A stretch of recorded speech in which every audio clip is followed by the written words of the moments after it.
রান্নার গ্যাসে ফের অগ্নিমূল্য, এক লাফে 60 টাকা বাড়ল ঘরোয়া সিলিন্ডারের দাম। 114 টাকা বৃদ্ধি বাণিজ্যিক গ্যাসেও। সাধারণ মানুষের পকেটে টান দিয়ে ফের এক দফা মূল্যবৃদ্ধির বোঝা চাপালো রাষ্ট্রায়ত্ত তেল সংস্থাগুলো। নতুন সিদ্ধান্তের ফলে এক ধাক্কায় বেড়ে গেল রান্নার গ্যাসের দাম। মধ্যবিত্ত ও নিম্নবিত্ত পরিবারের কপালে চিন্তার ভাঁজ বাড়িয়ে গৃহস্থালী এলপিজি সিলিন্ডার প্রতি 60 টাকা বৃদ্ধি করা হয়েছে। এর পাশাপাশি বড় ধাক্কা এসেছে বাণিজ্যিক সিলিন্ডারের ক্ষেত্রেও, যার দাম সিলিন্ডার প্রতি 114 টাকা পর্যন্ত বাড়ানো হয়েছে বলে জানা গেছে। নিত্য প্রয়োজনীয় জিনিসপত্রের লাগামহীন মূল্যবৃদ্ধির আবহে রান্নার গ্যাসের এই আকস্মিক মূল্যবৃদ্ধি সাধারণ মানুষের দুর্ভোগকে আরো কয়েক গুণ বাড়িয়ে দিল। নতুন এই দাম কার্যকর হওয়ার ফলে গৃহস্থালী রান্নার গ্যাসের খরচ এখন থেকে অনেকটাই বেড়ে যাচ্ছে।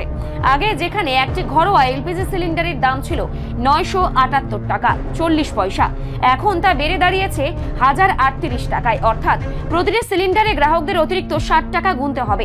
একইভাবে বাণিজ্যিক গ্যাসের ক্ষেত্রেও ব্যাপক মূল্যবৃদ্ধি ঘটেছে। পূর্বে যে বাণিজ্যিক সিলিন্ডারের দাম ছিল 2255 টাকা, তা এখন বেড়ে হয়েছে 2369 টাকা। এর ফলে হোটেল, রেস্তোরাঁ থেকে শুরু করে ক্ষুদ্র ব্যবসায়ীদের উপর বড় ধরনের আর্থিক চাপ তৈরি হবে বলেই মনে করা হচ্ছে। হঠাৎ করে রান্নার গ্যাসের এই দাম বৃদ্ধির খবরে বিভিন্ন মহলে তীব্র উদ্বেগ ও প্রতিক্রিয়া দেখা দিয়েছে। সাধারণ মানুষের অভিযোগ, বাজারে অন্যান্য জিনিসের দাম যখন আকাশ ছোঁয়া, তখন রান্নার গ্যাসের এই বাড়তি বোঝা সামলানো তাদের পক্ষে অসম্ভব হয়ে পড়েছে। অর্থনৈতিক বিশেষজ্ঞদের মতে বাণিজ্যিক গ্যাসের দাম বাড়ার ফলে পরোক্ষভাবে বাইরে খাবারের দামও বাড়তে পারে, যা সাধারণ মানুষের মাসিক বাজেটে বড়সড় প্রভাব ফেলবে। সব মিলিয়ে মূল্যবৃদ্ধির এই সাঁড়াশি চাপে সাধারণ মানুষের নাভিশ্বাস ওঠার উপক্রম হয়েছে। এটা তো মানে বাসা হইতেছে বিক্রি করে হঠাৎ করে গ্যাসের দাম বেড়ে গেছে।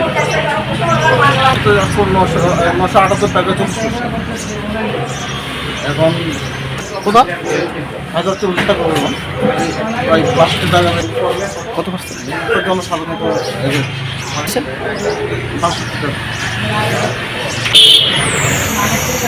এটা তো আমরা সাধারণ মানুষের পর যেটা বড় মতন এখন আমরা মাইন্ড নিতে হয়। 14 কিলো গ্যাসের দাম বাড়ছে। আপনার আগে আসছিল 978 টাকা 40 পয়সা, আর এখন এসে গিয়া 1038 টাকা 40 পয়সা, অর্থাৎ 60 টাকা বাড়ছে আর কি।